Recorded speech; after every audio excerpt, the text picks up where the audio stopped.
Welcome back to my YouTube channel. Today we're going to talk about something that affects every single one of us, the surveillance dilemma.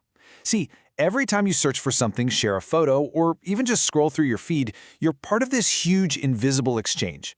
We're all trading bits and pieces of our personal data for convenience, right? For connection. But what's the real cost of living in a world that's pretty much always watching? Let's dive into that tension between our digital lives and our right to privacy. You know, this quote from the University of Washington really just hits the nail on the head. It gets to the heart of the whole issue. Just because the technology exists to monitor everything, we have to stop and ask ourselves a really important question. Is this the kind of world we actually want to build? It perfectly sets the stage for the whole debate we're about to get into. So, to really get a handle on modern surveillance, we first have to look back at an old idea, one that has become, honestly, startlingly relevant today. And that's the concept of the panopticon. Okay, so picture this, an 18th century prison design, where all the cells are arranged around a central watchtower. The thing is, the inmates can't see into the tower, so they never know if a guard is actually watching them at any given moment. What happens? Well, they start policing their own behavior, just in case. The philosopher Foucault saw this as a model for how society controls people. Fast forward to today, and the unseen guards aren't in a tower anymore. They're the algorithms, right? The code behind our social feeds, constantly watching our clicks and likes, and subtly shaping what we do without us even realizing it. So who are these modern-day watchers, exactly? Well, they mostly fall into two big categories: governments and corporations. And even though they both use surveillance, you've got to understand their motivations are fundamentally different. Let's break this down a bit. On one side, you've got governments. They're using tools like mass data collection and facial recognition for things like national security and public safety. A real-world example is the Baltimore Police Department's aerial surveillance program that watched over huge parts of the city. Then, on the other side, you have corporations, and they are driven by what's now called surveillance capitalism. It's a whole business model built on turning our personal data into profit. Think of companies like Clearview AI, scraping billions of our photos from the open web to build their facial recognition databases. The methods might look kind of similar sometimes, but the end goals, totally different worlds. And here is the corporate side of it in action. I mean, think about it.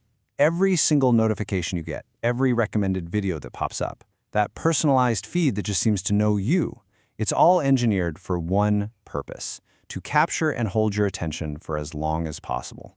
This isn't just some side feature. It is their entire business model. Our engagement, what we like, what we share, how long we watch, is tracked, analyzed, and then sold to advertisers. Now, whenever this whole topic comes up, there's one argument you hear over and over again. It's probably the most common response to any concerns about privacy, and it's something we absolutely have to tackle head-on. You've definitely heard this, right? Or hey, maybe you've even thought it yourself. I'm not doing anything wrong, so why should I care if someone is watching? And, you know, on the surface, that sounds pretty reasonable. But that point of view kind of misses the much bigger picture of how mass surveillance actually affects all of us, not just people with secrets. See, here's the crucial thing. Privacy isn't really about having bad things to hide. It's about having the freedom to just be ourselves. When people feel like they're being watched, it creates what's called a chilling effect. People become a little more afraid to speak out, to explore different ideas, even if they're not a target. It also poses a huge threat to a free press. How can journalists protect their confidential sources? And think about this. Every piece of so-called harmless data collected about you becomes a liability. It creates this massive, juicy target for hackers. We literally saw this when the client list for the facial recognition company Clearview AI was stolen. All of this, it shifts our society into one of the watchers and the watched, and that's a big deal. But okay, the story doesn't end there. It's not all doom and gloom. As more and more people become aware of what's happening, the pushback is growing. All around the world, people and even governments are starting to create new rules to help us reclaim a little bit of our digital lives. So let's see what that actually looks like. One of the most important ideas in this whole fight is the right to be forgotten. It's a really powerful legal concept.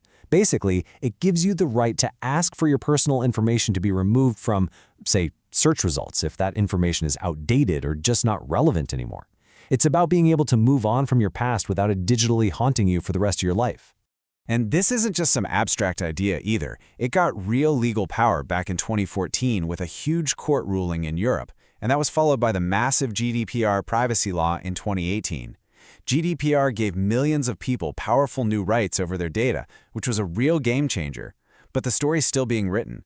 Right now, countries all over the world are struggling with this really tough question. How do we balance an individual's right to privacy with other important things like free speech and the public's right to know? There's no easy answer. So, this all leads us to right now, to the present moment. And honestly, we're standing at a really critical crossroads. The tools we've built are just evolving way faster than our rules for them. And that right there is the core challenge of our time. Our ability to create new tech is just moving way too fast for our laws and social norms to keep up. We're stuck in this constant game of catch-up, trying to figure out how our old ethical rules apply to new technologies that are changing society faster than we can even really process it. And so we kind of end right back where we started. This surveillance dilemma, it isn't really about the technology, is it? It's about our values. It's about what we care about as a society. As we move forward, the most important question we have to answer is a pretty simple one. Just because we can build an all-seeing world, does that mean we should? The choice, for now at least, is still ours. Thanks for watching my video. If you liked the video and learned something from it and want to share your opinion or your experience, you can comment down below, and I would love to see your thoughts and experiences. Subscribe to my channel and turn on the notification bell to get notified when I upload more videos like that. Have a good day. Bye.